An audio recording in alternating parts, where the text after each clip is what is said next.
پنجاب کو کس طرح سے مس کیا جا سکتا ہے؟ جہاں پر آپ بیٹھی ہوئی ہیں جی جی بالکل 11 جنوری سے قبل ہر صورت اعتماد کا ووٹ لیا جائے. خان صاحب نے انسٹرکشنز دے دی ہیں. بخاری صاحب یہاں پر کیا ہونے جا رہا ہے؟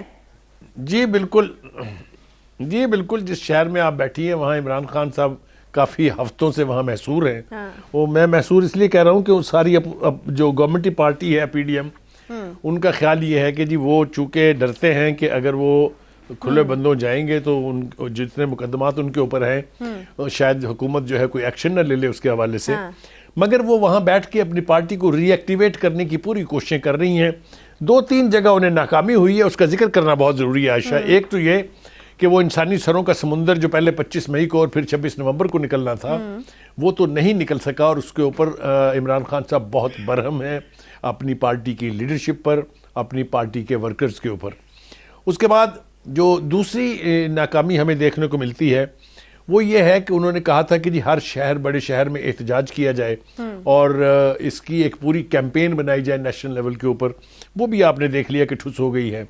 اب جو ان کے سٹیکس ہیں وہ یہ ہیں کہ انہوں نے کہا تھا کہ وہ پنجاب اسمبلی اور کے پی کے اسمبلی جو ہے وہ توڑ دیں گے. وہ بھی نہیں ہوا, اور اس کی وجہ کسی پی ڈی ایم کی یا نون لیگ کی کامیابی نہیں ہے بلکہ ان کی پارٹی کے اندر جتنی ڈسنشن ہے اس کے حوالے سے. کے پی کے لوگ, آپ نے دیکھا ہوگا وہ انٹرویو ایک ایم این اے کا وہاں سے جو ہم نے چلایا بھی تھا, وہ یہ ہے کہ 50% of P T I's member of the K P کے اسمبلی وہ نہیں چاہتے کہ جو اسمبلی ہے توڑی جائے. اس سے بدتر پوزیشن وہ پنجاب میں, اگر آپ کو یاد ہو پرویز الہی صاحب کا اور مونس الہی کا اسٹیٹمنٹ کہ 90% لوگ جو ہیں وہ نہیں چاہتے کہ پنجاب اسمبلی جو ہے ٹوٹے. تو یہ ان کی تیسری بڑی ناکامی ہے کہ جو وہ چاہتے تھے. مجھے یہ بات بتائیے کہ کیا خان صاحب بھی یہ چاہتے ہیں کہ اسمبلی ٹوٹے, کیونکہ کے پی کی اسمبلی توڑ دینی چاہیے تھی اگر واقعی جینوینلی جو ہے یہی مدعا ہوتا کہ اسمبلیاں ہی توڑنی ہیں. مجھے تو ایسا لگنا شروع ہو گیا کہ خان صاحب شاید ایک پولیٹیکل شو جو ہے وہ ہر وقت لگانا چاہتے ہیں اور پولیٹیکل ایکٹیویٹی جنریٹ کرنا چاہتے ہیں, اور سیاسی طور پر متحرک رہنے کے لیے اس طرح کے جو ہیں وہ چیزیں ہوتی ہیں. تھوڑی سی اگر ہم ریکال کریں, اگر آپ کو یاد ہو جب 26 نومبر کو انہوں نے تقریر کی تھی, جو وہ لوگ کوئی 10-20 ہزار کے قریب لوگ جو جمع تھے وہاں پر وہ اس وقت ایک فیس سیونگ چاہیے تھی ان کو, اس لیے کہ اسلام آباد پہ قبضہ تو نہیں ہوا تو انہوں نے اس وقت وہاں فوری طور پر جو کچھ ان کے منہ میں آیا وہ انہوں نے کہہ دیا تھا, اس لیے کہ ان کی پارٹی کے سارے لوگ حیران رہ گئے تھے یہ سن کے جب خان صاحب نے یہ اعلان فرمایا کہ ہم کے پی کے کی اور پنجاب کی اسمبلیاں جو ہے وہ تحلیل کر دیں گے. ان کا خیال یہ تھا کہ یہ ایک ایسا ٹیکٹس یا ایک ایسی موو ہوگی جس سے حکومت پریشر میں آ جائے گی اور وہ فوری طور پہ نئے جنرل انتخابات جو ہیں, جو عام انتخابات ہیں, وہ کرانے پر راضی ہو جائے گی. لیکن جب حکومت کی طرف سے یہ جواب ملا کہ ہم یہاں ان دونوں صوبوں میں بھی بائی الیکشن کروا دیں گے تو وہ موو بھی ان کی ٹھس ہو گئی ہے. اب آ جائیں جناب, آپ جو ووٹ آف کانفیڈنس لینا ہے جناب پرویز الہی صاحب نے, اس کے اوپر بھی میں نے اور آپ نے اپنے پروگرام میں 2 سے 3 مرتبہ یہ کہا تھا کہ پی ٹی آئی کے پاس نمبر پورے اس لیے نہیں ہے کہ ان کے کوئی 20-22 سے لے کے 26 تک افراد جو ہیں وہ شاید آن بورڈ نہیں ہے اس حوالے سے. اب وہ کس کی کامیابی ہے, چاہے وہ اسے پنجاب کا جادوگر جو ہے جس کا نام آصف زرداری ہے, کریڈٹ آپ اس کو دے دیں, کریڈٹ آپ نون لیگ کے ساتھ شیئر کر لیں, جس کو بھی دیں. اگر یہ ہونے جا رہا ہے 9 جنوری کو, کیونکہ پہلے 11 جنوری تاریخ تھی ووٹ آف کانفیڈنس لینے کی, اب وہ 9 جنوری ہو گئی ہے. اگر تو یہ ہونے جا رہا ہے اور وہ ووٹ آف کانفیڈنس لے لیتی ہے تو میرے خیال سے پرویز الہی صاحب کی, مونس الہی صاحب کی اور عمران خان صاحب کی یہ بہت بڑی جیت ہوگی. اگر یہ ووٹ آف کانفیڈنس مل جاتا ہے تو میں آپ کو یقین دلاتا ہوں کہ خان صاحب کا, میں آ رہا ہوں پہلے جملہ پورا کر لوں میں, کہ میں آپ کو یقین دلاتا ہوں کہ خان صاحب کا یہ خواب بھی شرمندہ تعبیر نہیں ہوگا اور یہ انہیں تسلسل کے ساتھ 4تھی یا 5ویں بار ہزیمت اٹھانا پڑے گی. اب اس کے چانسز کیا ہیں کہ وہ ووٹ آف کانفیڈنس لے پائیں گے یا نہیں لے پائیں گے. اگر تو پی ٹی آئی کی پوری ممبرشپ جو ہے پنجاب اسمبلی کی وہ انٹیکٹ رہتی ہے, وہ اس دن اسمبلی کے اجلاس میں شرکت کرتی ہے, وہ پرویز الہی کو ووٹ دیتی ہے, تو کوئی بھی یہ ووٹ آف کانفیڈنس روک نہیں سکتا. وہ یقینی طور پر لے لیں گے. لیکن جیسا میں نے آپ کو اشارہ کیا, اگر اس کے اندر کہیں کچھ گڑبڑ ہے یا جو دوسری سیاسی قوتیں ہیں وہ کچھ گڑبڑ کرانے میں کامیاب ہو گئی ہیں تو پرابلم بہت سیریس ہوگا. آپ کو یاد ہوگا جو ایک ریلیجس پارٹی ہے جس کا ایک ووٹر کی خاتون نے تو باقاعدہ پبلکلی پریس کانفرنس میں کہہ دیا ہے کہ میں پرویز الہی کو ووٹ نہیں دوں گی. لیکن پرویز الہی صاحب اور مونس الہی صاحب بہت مطمئن نظر آتے ہیں. ان کا خیال یہ ہے کہ وہ آرام سے ووٹ آف کانفیڈنس لے لیں گے. اب ذرا آ جائیے جناب, جو عمران خان صاحب نے سب کچھ فرمایا اس کے اوپر اپوزیشن کیا کہتی ہے, خاص طور سے سعد رفیق انہوں نے بھی آج کچھ باتیں کی ہیں, پریس کانفرنس بھی کی ہے. جی ہاں, انہوں نے بہت امپورٹنٹ باتیں کی ہیں.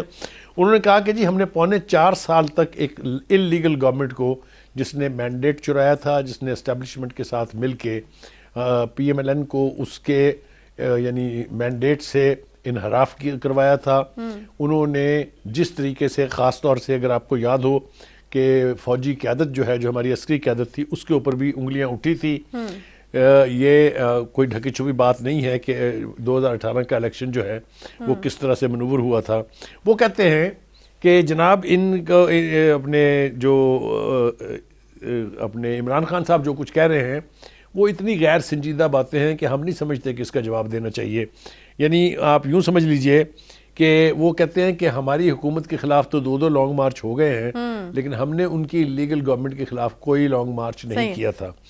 اب یہ تو چونکہ بیٹل آف ورڈز ہے عائشہ, یہ تو جاری رہے گی, لیکن مجھے ایک اور بات کرنی ہے, اور وہ ہے فواد چودھری صاحب کا بیان تذکرہ بھی کیا. دیکھیے ان کو تو شرم آنی چاہیے یہ کہتے ہوئے کہ پاکستان میں جو نظام انصاف ہے اس کا کوئی بحران پیدا ہو گیا ہے.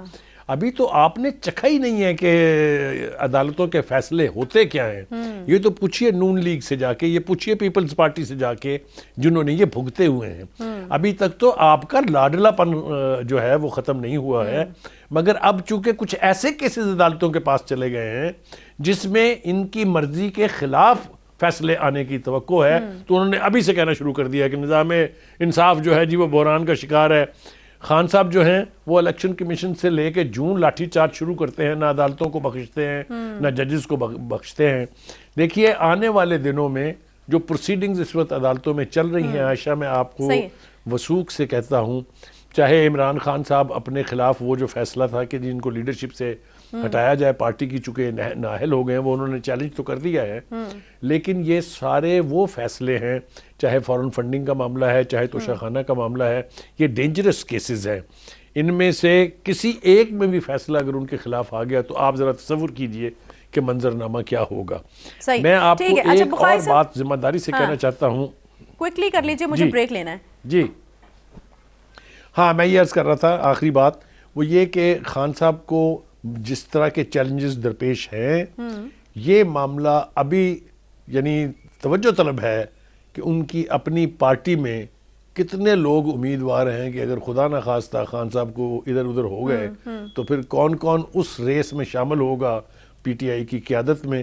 وہ ذرا میرے خیال سے لمحہ فکریہ ہے پی ٹی آئی کے لیے, اور جلد یہ صورتحال ہونے جا رہی ہے جس طرح کے ہم فیصلوں کی توقع کر رہے ہیں.